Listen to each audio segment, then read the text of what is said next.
Hello दोस्तों। मैं आप सभी लोगों का अपने यूट्यूब चैनल पर स्वागत करता हूं। दोस्तों, सबसे पहली जो आज न्यूज़ है वो राजस्थान हाईकोर्ट के फैसले से संबंधित है, जिसके अंदर अन्य राज्यों से राजस्थान में भ्याकर आई एससी एसटी ओबीसी महिलाओं को नौकरियों में आरक्षण नहीं दिया जाएगा। अन्य स्कीमों में आरक्षण का लाभ मिलेगा। तो दोस्तों, पहले ये खबर पढ़ लेते हैं। सरकारी नौकरियों में आरक्षण पर हाईकोर्ट का महत्वपूर्ण फैसला। देखिए दोस्तों, राजस्थान हाईकोर्ट ने गुरुवार को नौकरी में आरक्षण के मामले में महत्वपूर्ण फैसला सुनाते हुए कहा कि अन्य राज्यों की एससी एसटी ओबीसी महिलाओं को राजस्थान में नौकरियों के लिए आरक्षण का लाभ नहीं मिलेगा। हालांकि अन्य जो लाभ के लिए जाति प्रमाण पत्र जरूर जरूरी होगा। दरअसल हरियाणा की एससी की महिला की हनुमानगढ़ के एक युवक से शादी हुई थी। जब उसने एससी का प्रमाण पत्र बनवाना चाहा तो एसडीएम में तहसीलदार ने मना कर दिया। हाई कोर्ट के न्यायाधीश दिनेश मेहता ने जाति प्रमाण पत्र इस पर शर्त के साथ जारी करने के आदेश दिए, लेकिन यह प्रमाण पत्र सरकारी नौकरी के लिए मान्य नहीं होगा। तो दोस्तों, ये वाली चीज़ सामने आई है। और एक चीज़ जो इम्पोर्टेंट है उसमें ये होगा कि अब से जो ये पूरा के आप पढ़ सकते हैं इस पूरी न्यूज़ को। और इसमें जो मेन जो आपके लिए कंक्लूजन है वो ये है कि अब जो जाति प्रमाण पत्र इन्होंने जारी करेंगे ना, इसमें लिखा हुआ है 1 सप्ताह में याचिकाकर्ता या महिला का केवल जाति प्रमाण पत्र जारी किया जाए। इस पर स्पष्टीकरण अंकित हो कि यह सर्टिफिकेट राजस्थान में नौकरियों के लिए मान्य नहीं है। तो अन्य राज्य की अब जो भी महिला जाति प्रमाण पत्र बनवाएगी तो उसके अंदर ये साफ लिखा होगा कि यह नौकरियों के लिए मान्य नहीं होगा। और इधर दोस्तों, हरियाणा में निजी उद्योगों में स्थानीय लोगों को 75% आरक्षण के आदेश पर रोक। मतलब दोस्तों, वहाँ ये हुआ था कि राज्य सरकार ने एक बिल पास किया जिसके अंदर राज्य के निजी उद्योगों में 75% जो है वो वहीं के स्थानीय लोगों को लगाया जाएगा।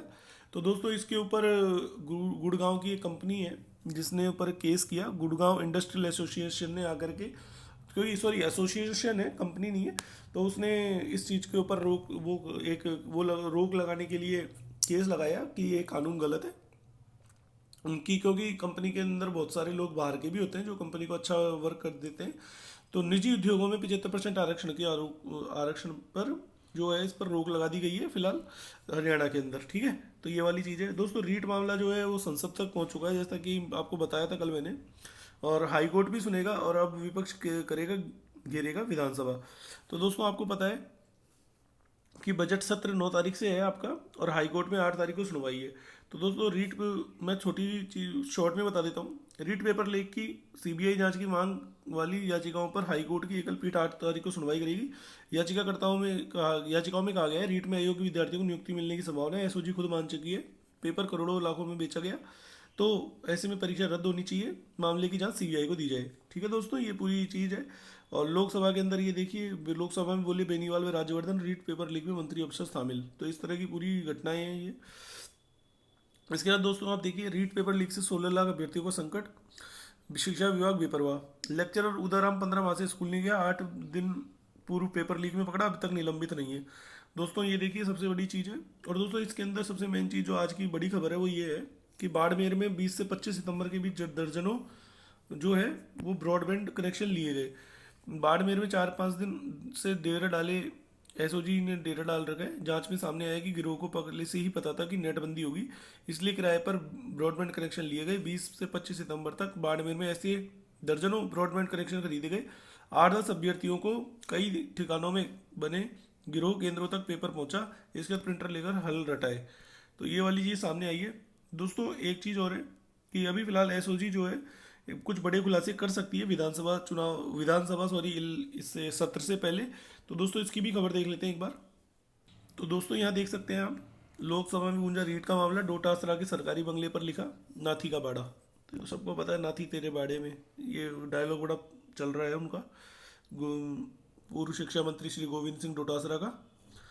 और इसके बाद दोस्तों देखिए, विधानसभा सत्र से पहले हो सकता है बड़ा खुलासा। गंगापुर सिटी भाजपा और भाजयुमो रीट पेपर लीक मामले में हमलावर है। लगातार बयानबाजी प्रदर्शन कर सरकार पर हमला किया जा रहा है। सूत्रों के मुताबिक विधानसभा शुरू होने से पहले अनुसंधान टीम प्रकरण में बड़ा खुलासा करने की मतलब एसओजी की जो टीम है वो बड़ा खुलासा करने में जुटी है, ताकि विधानसभा सत्र के दौरान सरकार की तरफ से विपक्ष पार्टी को रीट पेपर लीक मामले में जवाब दिया जा सके। उधर एसओजी ने गुरुवार को गिरफ्तार बाड़मेर निवासी भजनलाल बिश्नोई या महिला अभ्यर्थी सोहिनी देवी को गंगापुर न्यायालय में पेश किया, जहां से दोनों को 8 फरवरी तक रिमांड पर लिए सौंपा है। दोनों ने परीक्षा से पहले रीट पेपर लिया मामले में जिला कोऑर्डिनेटर प्रदीप पारेशर, रामकृपाल मीणा, उदाराम बिश्नोई, भजनलाल पहले से ही रिमांड पर चल रहे हैं। इनका तो चल ही रहा है पहले से ही जो भी मामला है। और दोस्तों इसके अंदर एसओजी की जांच पर भरोसा नहीं। जसकौर मीणा दौसा की जो सांसद हैं उन्होंने कहा है युवाओं को नहीं मिल रहा न्याय, राज्यवर्धन सिंह राठौड़ ने भी कहा है। और इसके अलावा भाजपा प्रदेश कार्यालय पहुंची पुलिस। तो दोस्तों रीट प्रकरण मामले में कांग्रेस प्रदेश अध्यक्ष पूर्व शिक्षा मंत्री गोविंद सिंह डोटासरा भाजपा युवा मोर्चा के कार्यकर्ताओं के निशाने पर हैं। सीकर स्थित डोटासरा के आवास पर बुधवार देर रात कालिक पोतकर नाथी का बाड़ा लिख जाने के बावजूद भाजयुमो हुए कार्यकर्ताओं ने जयपुर में डोटासरा के सिविल लाइंस आवास के बाहर भी बाहर की दीवारों पर नाथी का बाड़ा लिख दिया। घटनाक्रम के बाद पुलिस प्रशासन में हड़कंप मच गया। इससे पहले कि पुलिस मौके पर पहुंचती तब तक कार्यकर्ता अपना काम करके वहां से निकल गए। हालांकि बाद में पुलिस ने दीवारों पर लिखे नाथी के बाड़ा को शब्द को हटवा दिया। कुछ देर बाद कार्यकर्ताओं को पकड़ने के लिए भाजपा प्रदेश कार्यालय पुलिस पहुंची। गौरतलब है कि भाजयुमो रीट की सीबीआई जांच की मांग कर रही है। हाल ही में जयपुर में कुछ युवा मोर्चे के प्रदर्शन में पुलिस लाठीचार्ज का भी कार्यकर्ता विरोध जता रहे हैं। बता दें कि रीट के आयोजन में दौरान डोटासरा ही प्रदेश के शिक्षा मंत्री थे, जिन्होंने बाद में कांग्रेस पार्टी से के एक व्यक्ति एक पद सिद्धांत के चलते मंत्री पद से इस्तीफा दे दिया था। तो दोस्तों जो भी है लीपापोती चल रही है, देखते हैं आगे क्या क्या होता है। और दोस्तों अब जो महत्वपूर्ण एक बात और थी, आज आपको पता होगा कि बीएसटीसी और जो आपका बीएड विवाद है उसकी दोस्तों आपके सुप्रीम कोर्ट में सुनवाई है। ठीक है, तो सुप्रीम कोर्ट में जो सुनवाई है दोस्तों, आज ये शायद 90 नंबर का केस लिस्ट हुआ है, मेरे को जहाँ तक ध्यान है।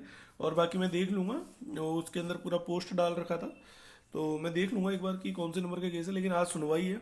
और दोस्तों जहाँ तक उम्मीद है कि हाई कोर्ट के फैसले जो आया था उसको लेकर के जो बीएड ने इसके ऊपर अपना रुख किया था सुप्रीम कोर्ट के अंदर, क्योंकि उसके अंदर ये था कि भाई बीएड को L1 में शामिल नहीं किया था। एनसीटी का जो काला कानून था, सॉरी एनसीटी की जो गाइडलाइन थी उसको राजस्थान हाई कोर्ट ने एक तरीके से उसको रद्द कर दिया था। और उसके क्या बोलते हैं कि उस चीज़ को लेकर के जो बीएड है वो सुप्रीम कोर्ट पहुंची थी। और दोस्तों अभी फ़िलहाल जो एक पक्ष है बीएड का वही सुप्रीम कोर्ट में है, जिसने जो L1 में शामिल, जिसने ये कहा है कि हमारा पूरा जो हमारी जो पूरी जो भी सबूत थे या फिर हमारी जो पूरी बात थी वो हाई कोर्ट में नहीं सुनी गई। इस चीज़ को उन्होंने रुक किया है। और साथ में दोस्तों अभी तक ये नहीं पता है कि भारत सरकार और एनसीटी जो है वो हाई सुप्रीम कोर्ट में आई है या नहीं आई है। तो दोस्तों उस इन सारी जानकारियों से रिलेटेड आज आपको दिन भर कोई भी न्यूज़ होगी तो दे दी जाएगी।